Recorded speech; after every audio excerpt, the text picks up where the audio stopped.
Reading from the Bhagavad Gita. This one is written by Eknath, Easwaran. Chapter 1 is entitled The War Within. Sri Krishna consoles and instructs Prince Arjuna as he is about to go into battle against family and friends to defend his older brother's claim to the ancient throne of Kurus. Thus the great scripture called Bhagavad Gita, the Song of the Lord, begins. Sri Krishna is Bhagavan, or the Lord. The mysterious incarnation of Lord Vishnu, the aspect of God who fosters and preserves the universe against the forces constantly working to destroy and corrupt it.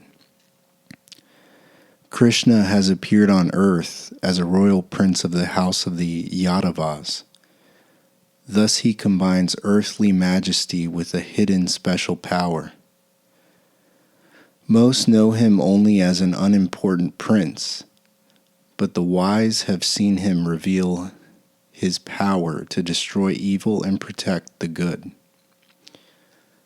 The battle of the Bhagavad Gita is not Krishna's fight, however. It is Arjuna's.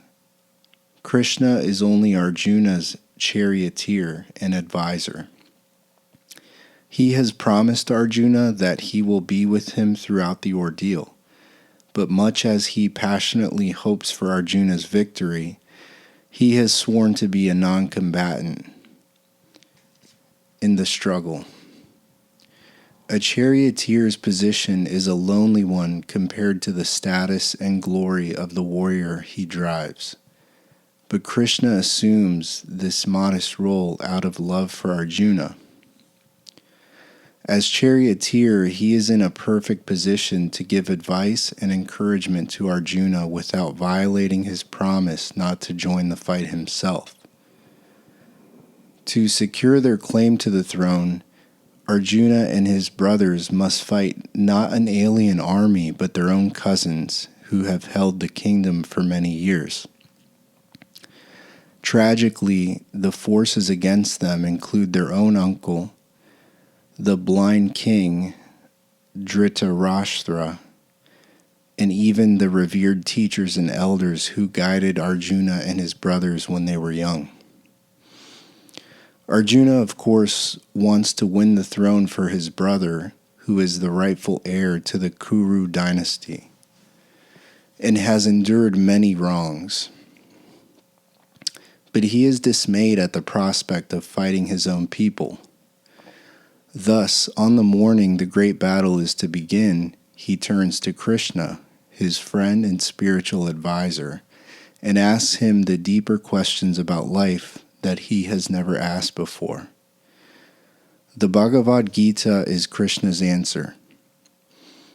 Other warriors who appear elsewhere in the drama are mentioned in the first chapter of the Gita.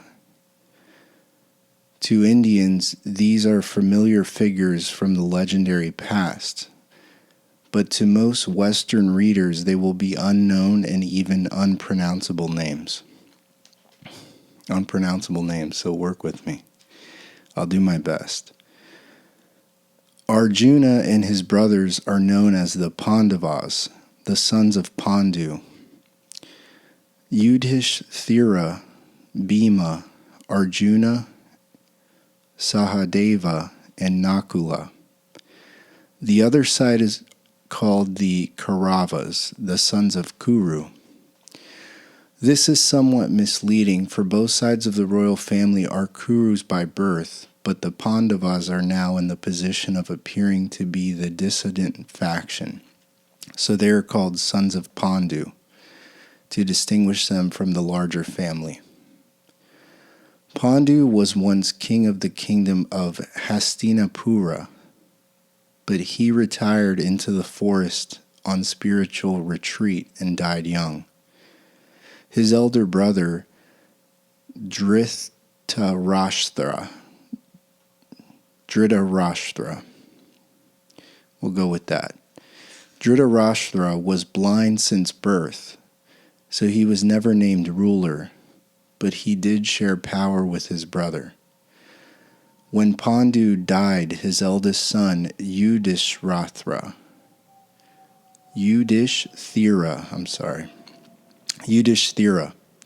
should have succeeded him, but because Yudhishthira was only a boy, Dhritarashtra continued on after Pandu's death. As time passed, however, Dhritarashtra's attachment to his own eldest son, Duryodhana, gradually overcame him. Instead of rising to royal impartiality and allowing Yudhishthira his fair claim, the old blind king began to connive at his son's demand to succeed the throne. Actually, the line of succession had grown convoluted over several generations, and it was not unthinkable that Duryodhana should rule next. But Yudhishthira's outstanding qualities and Duryodhana's corruption gradually decided the issue, at least from the moral point of view. For Duryodhana, the conflict could be resolved only on the battlefield. Other warriors are mentioned briefly in chapter 1. Two particularly important figures in the Mahabharata story are Drona and Bhishma. Drona was born a Brahmin, a member of the priestly caste.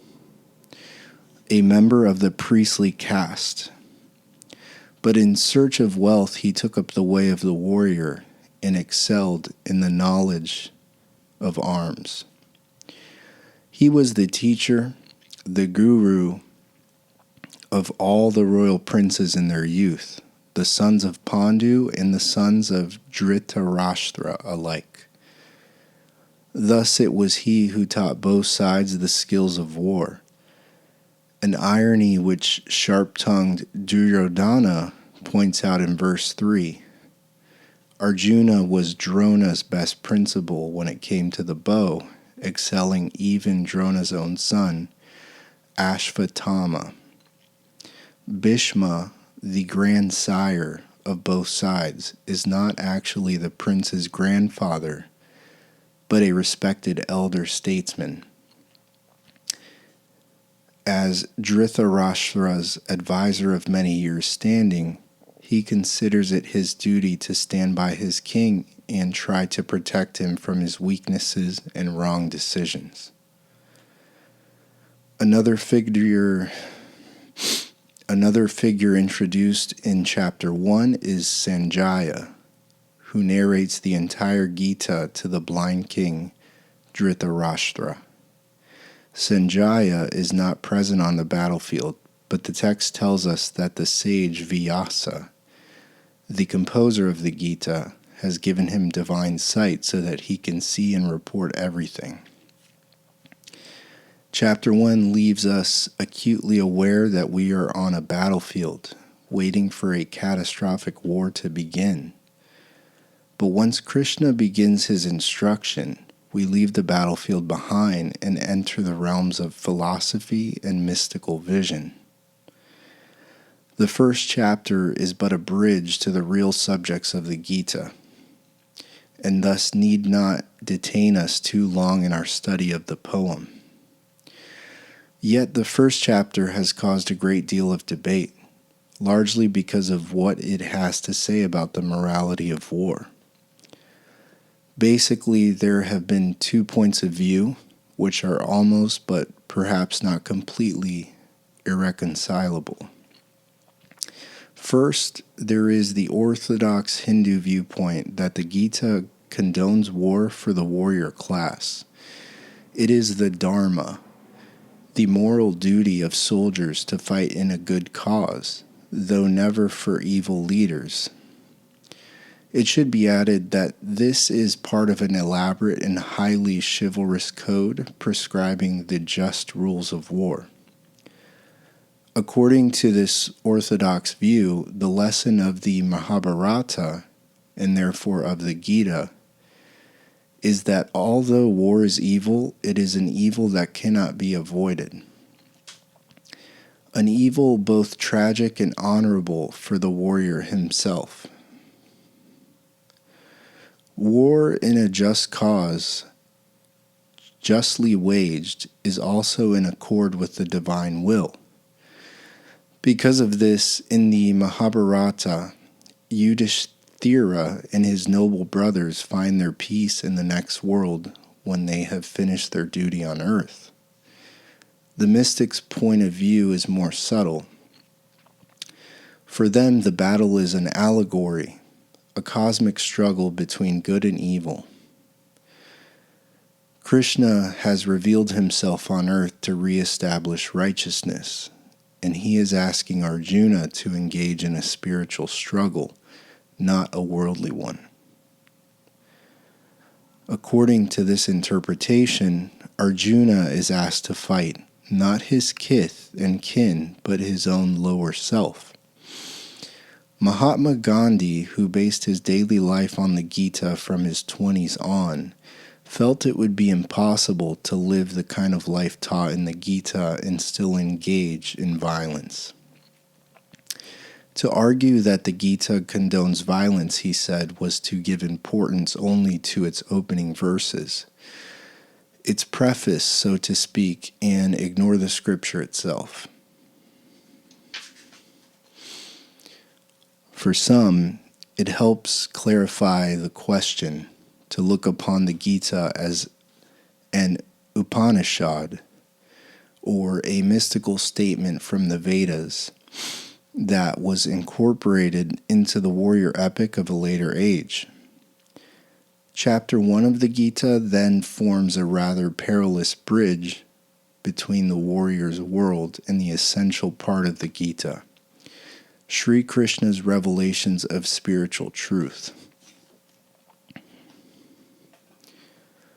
So now we're going to get into the actual text. If you guys haven't read this before, you're in for a real treat. I grew up within the Christian private school realm and learning all that kind of stuff. And when I was exposed to this, it just opened my eyes to things that I had never thought before, and really made me realize that there's so much more than what I had been told all my life. So let's get into this one. Dhritarashtra. O Sanjaya, tell me what happened at Kurukshetra, the field of Dharma, where my family and the Pandavas gathered to fight. Having surveyed the forces of the Pandavas arrayed for battle, Prince Duryodhana approached his teacher Drona and spoke. O my teacher, look at this mighty army of the Pandavas, assembled by your own gifted disciple, the son of Drupada.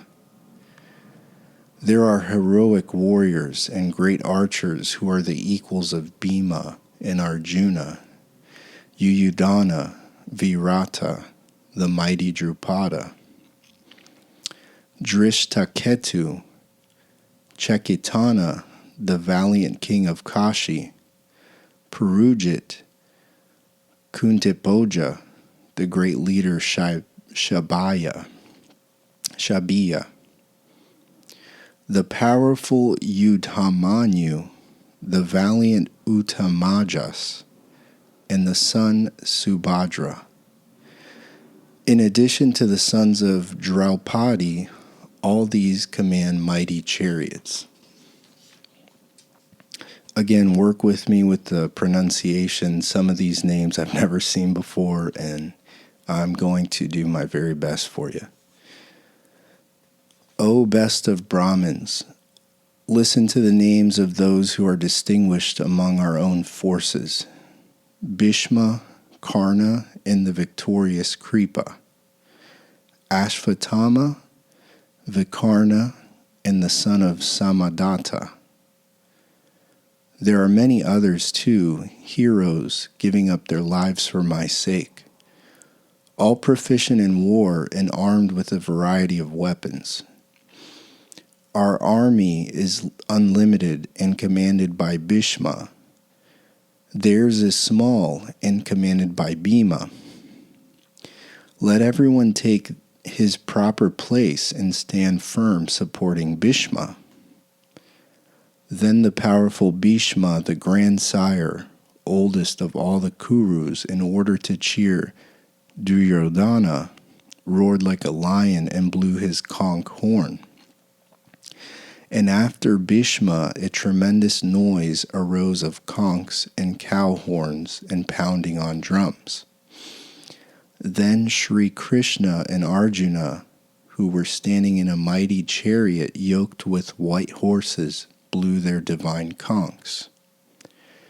Sri Krishna blew the conch named Panchajanya, and Arjuna blew that called Devadatta. The mighty Bhima blew the huge conch Pandra. Yudhishthira, the king, the son of Kunti, blew the conch Anantavijaya.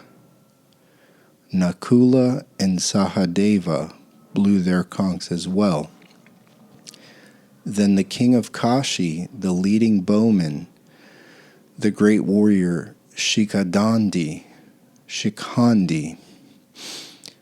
Drishtadhyumna, Virata, the invincible Satyaki, Drupada, all the sons of Draupadi, and the strong-armed son of Subhadra joined in. And the noise tore through the heart of Duryodhana's army. Indeed, the sound was a tumultuous echoing throughout heaven and earth. Then, O Dhritarashtra, Lord of the earth, having seen your son's forces set in their places and the fighting about to begin, Arjuna spoke these words to Sri Krishna. O Krishna, drive my chariot between the two armies. I want to see those who desire to fight with me. With whom will this battle be fought? I want to see those assembled to fight for Duryodhana, those who seek to please the evil-minded son of Dhritarashtra by engaging in war.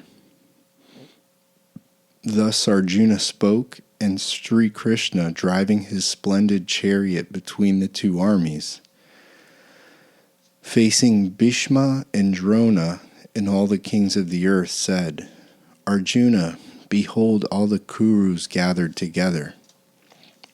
And Arjuna, standing between the two armies, saw fathers and grandfathers, teachers, uncles and brothers, sons and grandsons, in-laws and friends. Seeing his kinsmen established in opposition, Arjuna was overcome by sorrow. Despairing, he spoke these words, O Krishna, I see my own relations here anxious to fight, and my limbs grow weak. My mouth is dry, my body shakes, and my hair is standing on end. My skin burns, and the bow Gandiva has slipped from my hand. I am unable to stand. My mind seems to be whirling.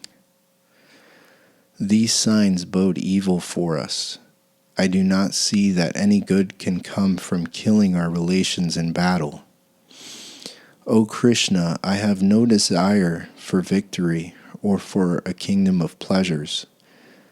Of what use is a kingdom of pleasure or even life, if those for whose sake we desire these things, teachers, fathers, sons, grandfathers, uncles, in-laws, grandsons, and others with family ties, are engaging in this battle, renouncing their wealth and their lives? Even if they were to kill me, I would not want to kill them, not even to become ruler of the three worlds. How much less for the earth alone? O Krishna, what satisfaction could we find in killing Dhritarashtra's sons? We would become sinners by slaying these men, even though they are evil. The sons of Dhritarashtra are related to us, therefore we should not kill them. How can we gain happiness by killing members of our own family? Though they are overpowered by greed and see no evil in destroying families or injuring friends, we see these evils. We shouldn't turn away from this sin. When a family declines, ancient traditions are destroyed. With them are lost the spiritual foundations for life, and the family loses its sense of unity. Where there is no sense of unity, the women of the family become corrupt, and with the corruption of its women, society is plunged into chaos. Social chaos is hell for the family and for those who have destroyed the family as well. It disrupts the process of spiritual evolution begun by our ancestors. The timeless spiritual foundations of family and society would be destroyed by these terrible deeds, which violate the unity of life. It is said that those whose family dharma have been destroyed dwell in hell. This is a great sin. We are prepared to kill our own relations out of greed for the pleasures of a kingdom. Better for me if the sons of Dhritarashtra, weapons in hand, were to attack me in battle and kill me unarmed and unresisting. Overwhelmed by sorrow, Arjuna spoke these words, and casting away his bow and arrows, he sat down in his chariot in the middle of the battlefield.